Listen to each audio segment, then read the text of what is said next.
You'd think that these iconic American restaurant chains are too big to fail, but they almost did. Chuck E. Cheese was the destination for arcade games and kids' parties, but it eventually went bankrupt.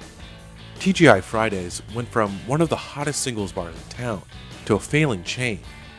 And even fast food giant Subway was at one point closing more stores than it was opening. So, what went wrong? Let's start with Subway. With its 37,000 locations worldwide, it's undoubtedly a fast food giant. But in recent years, Subway has been on a roller coaster ride. So where did it all start? And what happened? The chain began as Pete's Super Submarines in Bridgeport, Connecticut in 1965. 3 years later, co-founders Fred DeLuca and Peter Buck rebranded it to simply Subway. Subway's famous giant foot-long sandwiches are made right before your eyes, the way you want them. What was so compelling then, and still is today about Subway, is really an open kitchen format. In many ways, they really pioneered that, and the ability to customize your sandwich. The brand redefined fast food with fresh ingredients that customers could see. Compared to other fast food chains at the time, it felt healthy. And it worked. By 1981, there were 200 locations across the US, and soon after, Subway went international. In the late 70s and in the 80s and in the 90s, everyone knew about Subway. I mean, they were everywhere, they're still everywhere. That's Joel Labava, an expert in franchising. While each store looks and smells the same, they're all independently owned franchises. The format is pretty simple. You buy a franchise, you get trained, they help you secure a location, they help with a grand opening, and you're open. You're open for business. Follow the several hundred-page operating manual, do the advertising, and customers will come in. Not only were Subway franchises successful, they were and still are one of the cheapest chains to franchise. While the max cost to open a Subway franchise is $525,000, opening a McDonald's can cost more than $2.4 million. Because Subways were easy to open, the number of stores skyrocketed. Between 1990 and 1998, store locations rose from 5,000 to over 13,000. And in that same period of time, gross sales rose by about $2.1 billion. Subway's success continued into the early 2000s. At a time when obesity was rising rapidly in America, Subway continued to market itself as a healthy alternative to fast food. One of their biggest successes for sure was the Jared Fogle story. Everyone remembers those ads where it's him in those huge pants where he's showing how he lost all of this weight. And that just made them so much money, and it really made people think about Subway as a really great health brand. It was one of the biggest advertising wins that any chain's had in recent decades. So that was a huge, huge part of their brand. Subway carried Fogle's success story for nearly a decade. But by 2008, the world was suffering from the effects of the Great Recession, and for many Americans, hunting for deals replaced the obsession with weight loss. So Subway changed up its message. In March 2008, it introduced a new promotion that would come to define the chain.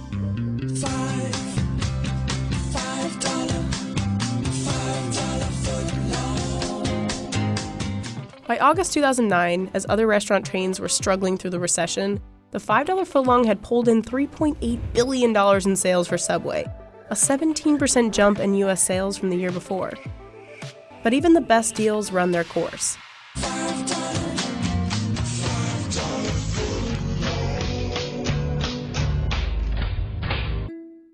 Starting in 2014, Subway sales began steadily dropping.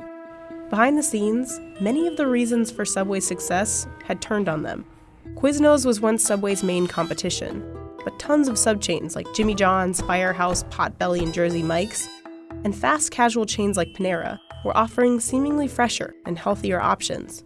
And they started stealing market share. They're competing against people who bring in fresh produce every day. A lot of Subway locations only bring in fresh produce once or twice a week. On top of that, fast food chains that had been around as long as Subway were coming up with healthy alternatives of their own and getting creative with new menus. More and more fast food chains really want to have that innovation pipeline where they're bringing something out new almost every month. Fast food places are looking for ways to bring in new customers, drive traffic, and Subway has not tried to do that in the same way other places have. But other fast food chains weren't the only competition for Subway franchises. With Subway's franchising model making it so easy to open locations, stores inevitably started opening up around the corner from each other in lucrative markets. Take downtown Manhattan, for example. Within a 15-minute walk and less than half a square mile, there are 10 Subway locations. And these locations in close proximity began cannibalizing each other's sales. The Subway franchise agreement, the contract, it says they can open anywhere. There is no protected territory. So franchisees really have no say-so in where the other franchisees are going to open. It's a problem. And Subway Corporate wasn't stopping it, because the company benefited from a high number of locations. More locations meant more franchising fees, and high royalties to Subway Corporate, which diminished the effect of falling sales from a single location. When franchisees' sales are kind of slipping, as long as they're staying open, it doesn't necessarily hurt Subway as much as it would some other chains. If everyone's kind of like chugging along, like opening new locations, then they can kind of keep on keeping on, and it's not going to be the end of the world for the corporate office. Franchise owners, on the other hand, took the hit. In 2012, each Subway franchise generated an average of $482,000 a year. 4 years later, that number had slipped to $422,000 a year. For comparison, the average annual revenue of a McDonald's franchise in 2016 was $2.6 million. And to make matters worse, Subway would lose the face of its company. In 2015, the man who had embodied Subway's Eat Fresh mission was charged with possession of child pornography and having sex with minors. Subway cut ties with Fogel, and he was sentenced to 15.5 years in federal prison. And the Jared Fogle thing kind of basically went from a huge positive to a huge liability, like the worst things possible that your brand could be associated with. All of these things created the perfect storm for Subway, and soon locations started to close. In 2016, Subway closed 359 stores in the US. It was the first year the chain closed more locations than it opened. In 2017, that number was over 800, and by the end of 2018, over 1,000 locations had closed. With all these sour ingredients, it's hard to imagine Subway could bounce back. But the chain is certainly trying. In 2017, Subway rolled out a redesign called Fresh Forward. The revamped restaurants featured touchscreen ordering, Wi-Fi, USB plugs, new furniture, and music. The menu also got a facelift. In 2018, the chain introduced its cheesy garlic bread, the most successful new item in the last 5 years. And in 2019, a line of ciabatta sandwiches and Halo Top milkshakes hit stores. The changes seem to be working. After years of store closures, in the first half of 2023, Subway recorded a roughly 10% rise in global sales at its restaurants, and a similar rise in online delivery sales. After having grown too big, too fast, the sandwich giant now seems to be well on the road to recovery. Chuck E. Cheese, when you're hungry for fun, it's Chuck E. Cheese. Chuck E. Cheese is another iconic American brand, hoping for a change in fortune. At one point, the restaurant chain was synonymous with children's birthday parties. When my mom asked me where to go for my birthday, I said Chuck E. Cheese's. They came for the pizza, arcade games, and this guy. People loved the rat. And for decades, it worked. But over time, the fun began to fade, and Chuck E. Cheese declared bankruptcy in June 2020. So, what happened? And where is it now? Nolan Bushnell, the co-founder of the video game company Atari, came up with the idea for Chuck E. Cheese. He felt there was something lacking in restaurants. He once told Fast Company, "I wanted to add a dimension of fun to the act of having a meal." So he put video games into a restaurant. And he served pizza, so while customers waited for their pies, they could play arcade games. He's not someone who is coming from this from a pizza angle. He's like, okay, I know video games, and I think that I can bring animatronics into the world of pizza, which is kind of a crazy idea, but clearly it has worked over the years. Originally, Bushnell planned to name the restaurant Coyote Pizza, so he ordered what he thought was a coyote costume for his lead animatronic. It turned out to be a rat, and Bushnell decided to run with it. First, he thought of changing the restaurant's name to Rick Rat's Pizza, but his team convinced him that having rat in a restaurant's name wasn't the best idea, so they agreed on calling the mascot Chuck. Chuck E. Cheese was originally almost more geared towards adults. He smoked a cigar, he had a Jersey accent. It was kind of like an adult night out. Like, happy birthday to you, you get it? But pretty quickly, it became clear that kids are the ones who actually enjoy being around animatronic animals. And thus, Chuck E. Cheese's Pizza Time Theater was born, with the rat mascot front and center. The first restaurant opened up in 1977 in San Jose, California, and the concept blew up, thanks to three things. Chuck E. Cheese's could fit over 400 guests, way more than any other pizzerias, and the 20-minute window waiting for pizza was a goldmine for the arcade. They could lure people in with a few free tokens with each meal. People would stay, popping in quarter after quarter into those 75 arcade games. Restaurants tend to be low-margin businesses, and those games are very profitable. Those games accounted for 40 to 50% of Chuck E. Cheese's restaurant profits. The iconic Chuck E. Cheese tokens, that's where people are spending most of their money, to get the tokens, to play the arcade games, to kind of have this party experience, not so much on pizza. Now, before Chuck E. Cheese even launched, Bushnell sold Atari, including the Chuck E. Cheese concept, to Warner Communications in 1976. So in '78, Bushnell bought back Chuck E. Cheese for $500,000, and he quickly expanded into new locations. Then things got a little complicated. Chuck E. Cheese's success caught the attention of businessman Robert Brock, and he signed on to franchise more than 200 locations. But that same year, Brock ended up canceling the deal, finding an engineer for animatronics and launching a family restaurant chain of his own. He called it Showbiz Pizza. The concept was pretty much the same. It was different characters, but the same kind of like pizza, arcade games. And while Chuck E. Cheese's had been growing alongside the blossoming gaming industry, through the early 80s it found itself in a bitter battle with copycat Showbiz. There was definitely a rivalry between the two at the time. And Showbiz had arguably better animatronics. Chuck and his friends were limited to frames on the wall. Showbiz had an entire band called Rockafire Explosion, made of full body characters. By 1981, Showbiz locations were raking in nearly $1.5 million in revenue, outperforming Chuck E. Cheese's by $260,000 per store. But Chuck E. Cheese still had more locations, and was still outpacing Pizza Hut and McDonald's at the time. So that year, Bushnell took Chuck E. Cheese's public. But there were problems looming on the horizon. Chuck E. Cheese's was no longer the best arcade, and it definitely wasn't the best pizza restaurant. As the market became crowded, novelty wore off, and things turned sour. To try and outpace Showbiz, Bushnell expanded faster and faster, opening a new location every 5 days and driving the company into debt. Then came the video game industry crash of 1983. As people turned to computer games, consoles and arcades were hit hard. Video game sales dropped 97% nationally, and arcades closed across the country. It wasn't a great time to have a restaurant centered on arcade games. That year, Chuck E. Cheese's losses reportedly totaled $15 million.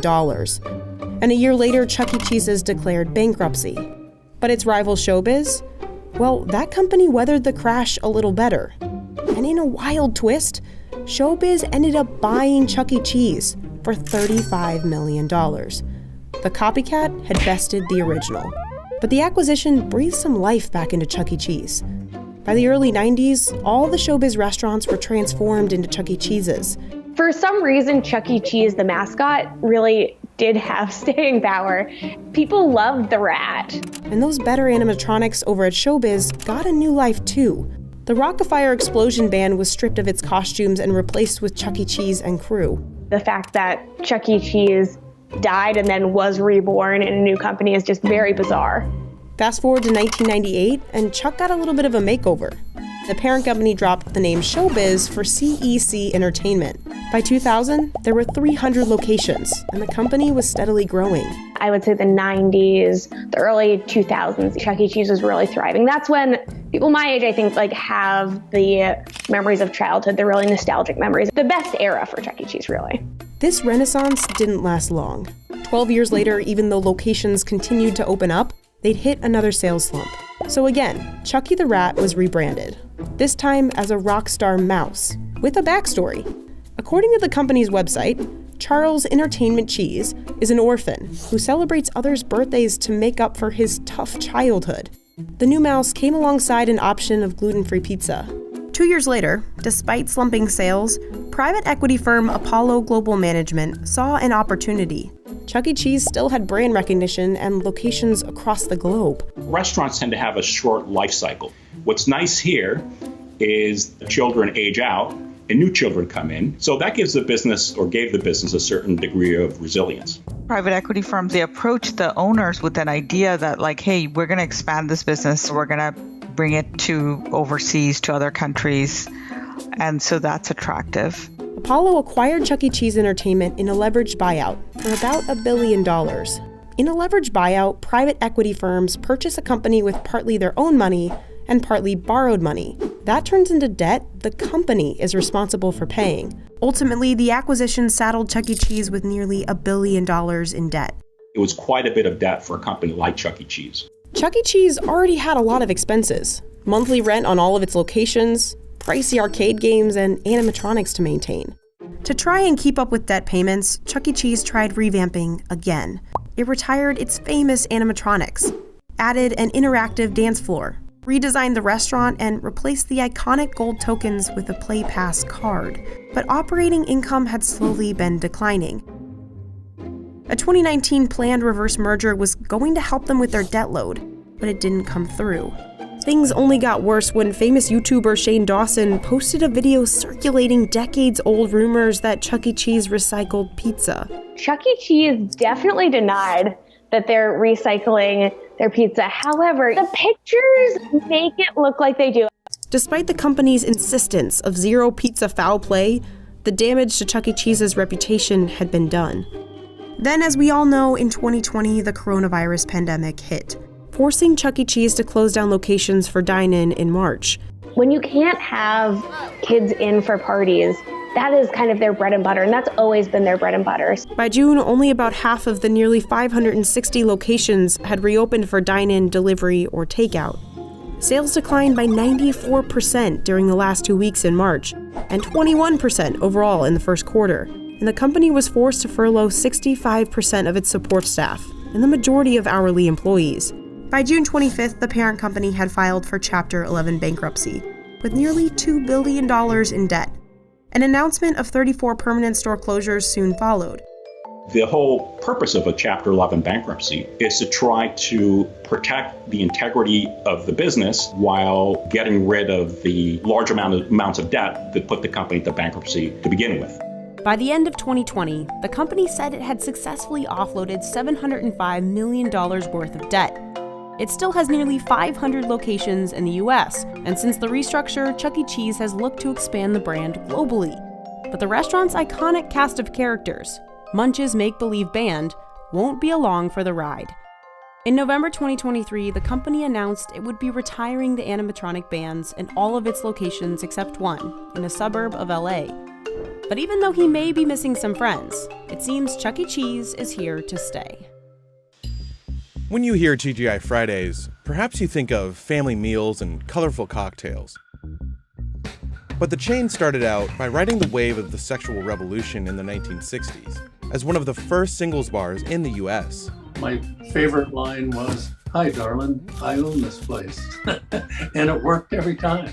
But as Fridays became a family restaurant, it struggled against the competition and began shuttering restaurants after the 2008 financial crisis.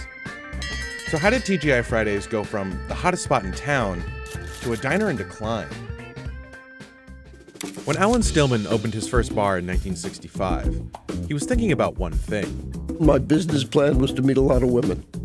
It's a hell of a business plan, I'll tell you that. Back then, women rarely went out drinking in public. It was even banned in some places. Women didn't have a lot of the rights. I mean, you couldn't have your own credit card. Everything had to be under the aegis of a man. You had to be connected to a male figure. But things were changing, fast. Out of the Vietnam War protests and out of the civil rights movements, there was a women's liberation movement. A new movement for women's liberation is launched. Cities were increasingly full of working women looking to spend time with their friends, or find a date, just like Stillman. So he came up with a simple concept, a cocktail party that anyone could attend. Stillman redecorated an old bar on the corner of 1st Avenue and 63rd Street in Manhattan, with Tiffany lamps, ferns, and bentwood chairs. The waitstaff dressed in red and white stripes, and his concept was to create a space where women could feel welcome. The word singles bar was not invented, and I certainly didn't think that I was inventing anything like that whatsoever. Stillman's plan to find a date had worked. Not only for him, but for single people all over New York. In 1970, a TGI Fridays opened in Memphis, this time as a franchise, and 4 more franchises followed soon after. So I saw that, and I'd always vowed that after 10 years of corporate life, I was going to be an entrepreneur, and this looked like a good opportunity. This is Dan Scogan. He signed a deal with Stillman to launch 8 new locations, starting with Dallas. Little did I know that this decision would have me in a Volkswagen bus with a beard and bell-bottom pants and going around and buying antiques. Until 1971, selling anything besides beer or wine at a bar in Dallas had been illegal for more than 5 decades, even after Prohibition ended. And Prohibition is repealed. But things were about to change. We wanted to upscale what Allen had been doing. When Scogan's TGI Fridays opened in 1972, it had phone booths, outdoor patios, and a raised square bar. You had patrons at a bar, and then there was this teeny narrow passageway. The bodies were all smushed up together very deliberately, and that was a huge hit. And we opened at 30% profit, which was over 3 times the best that any Fridays had ever done. Scogan introduced strawberry daiquiris and other frozen cocktails, a new kind of drinks menu designed to appeal to women. We would go every night and see what guys we could pick up at the bar. We were usually very successful because we were young and cute way back when, and I actually met my husband there. We still wanted to be the best bar in town. And so all of our bartenders had to be able to free pour better than a machine could do it. And they had to be the most friendly, outgoing, wonderful people that you could ever buy a drink from. I'd start doing the trick and then stop, make some drinks. So then you and the people you didn't know beside you would start talking. Oh, what are they doing? Now you're making friends. We were the biggest show in town. People would line up outside. We'd have to rope off the bar. We'd have to let people out to let people in. But eventually, the lines began to dwindle. Unfortunately, the singles bar thing ended. It was all of a sudden, and it caught me by surprise. So Scogan decided to pay more attention to food. We expanded the menu quite a bit. I mean, there were a lot of products in there. And that was our first step into being a restaurant, not just a bar. Favorites like loaded potato skins were added to the menu. He's going neutral territory, guys. TGI Fridays was making a comeback as a pioneer of family dining. In 1975, Scogan and his partners sold the company to the Carlson Group. Stillman left the business and eventually went on to create Smith & Wollensky, the famous steakhouse. Scogan stayed on as CEO. We went to work on a strategy of becoming an impulse buy, an alternative to eating at home. A new category of restaurants was on the rise: casual family dining. In the 1970s and early 80s, chains like Ruby Tuesday, Chili's, Applebee's, and Olive Garden entered an increasingly crowded market. TGI Fridays tried hard to stay ahead of the curve. In 1983, Carlson decided to take the chain public. Menus changed every season. TGI Fridays came up with a kids menu, and non-alcoholic drinks debuted in 1983. By the time Fridays turned 20 in 1985, there were more than 100 locations across the US. And the focal point of every restaurant, the bar, had become part of popular culture. Flair bartending, as it was called, reached a whole new level. TGI Fridays went on to launch its own world championship. Alan Stillman even claims that Tom Cruise's character in Cocktail was based on him. Don't hire the handicap. If you're gonna sit in the water, go to Coney Island. But for Scogan, growth came at a price. Because of the rapid growth, we were having stores that were problematic. It was all because it just expanded way too rapidly. Scogan left in 1986, and 3 years later, Carlson Companies bought out all the shareholders to take the chain private again and make a major push to expand. I was at the end of my contract. He wanted me to stay on and do the international thing, and I said, no, I've got this boat. I've got to go get on and and take my family and leave. By the mid-1990s, almost every state had at least one TGI Fridays, and the brand had gone international. There was even a location at the US Air Base in Afghanistan. Over time, TGI Fridays introduced a low-carb menu and toned down the decor.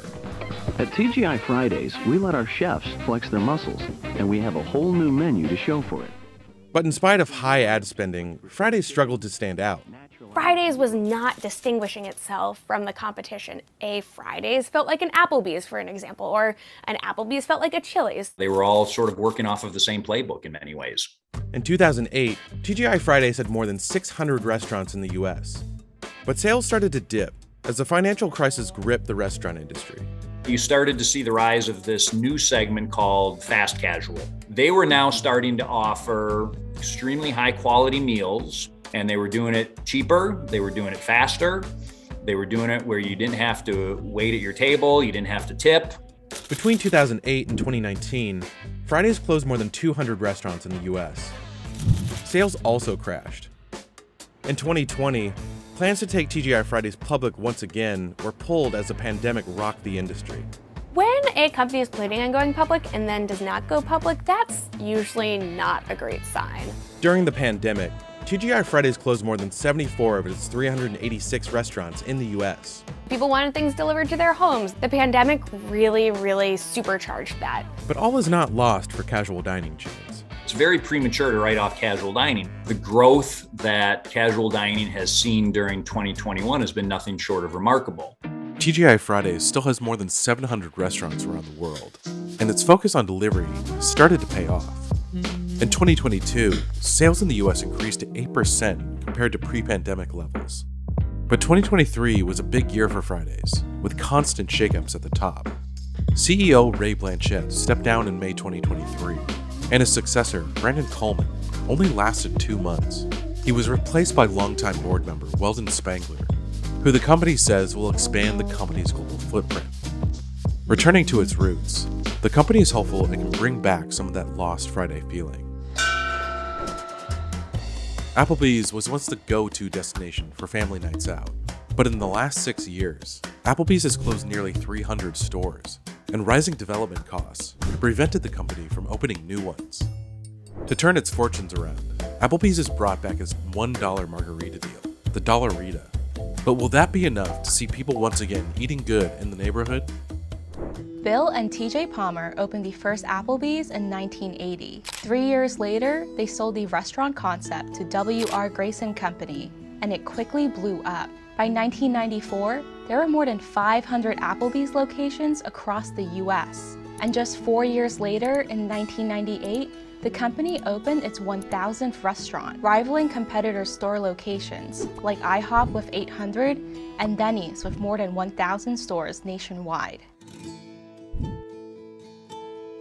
Applebee's was really doing well because they were reliable. They weren't too fancy, they weren't too cheap, but they hit a nice sweet spot in the middle for people.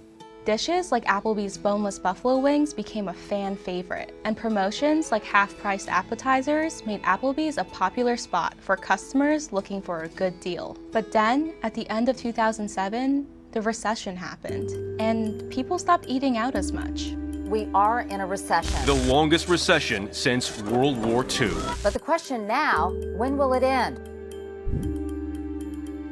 As Applebee's sales struggled in the post-recession economy, it attempted to reinvent itself as a modern bar and grill to draw in up-and-coming millennials.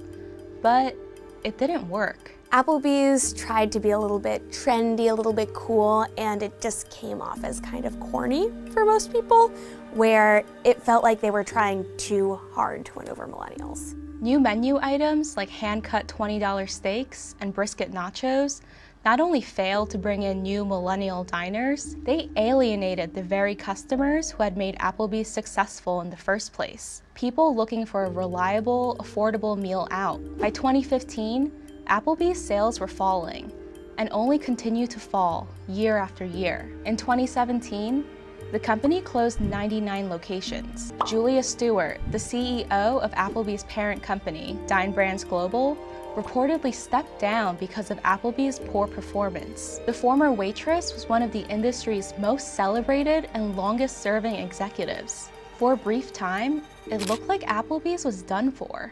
But instead of folding, it turned things around. Starting in late 2017, 2018, Applebee's parent company, Dine Brands, had new leadership come in, and this new leadership was very, very focused on being inexpensive and not trying to be too trendy. Basically, they took Applebee's back to the basics. They're not gonna try and win over millennials with these fancy new menu items. They're gonna find something that's inexpensive that people are proven to like. The biggest thing that kind of kicked off the turnaround for Applebee's was the Dollarita, the $1 margarita.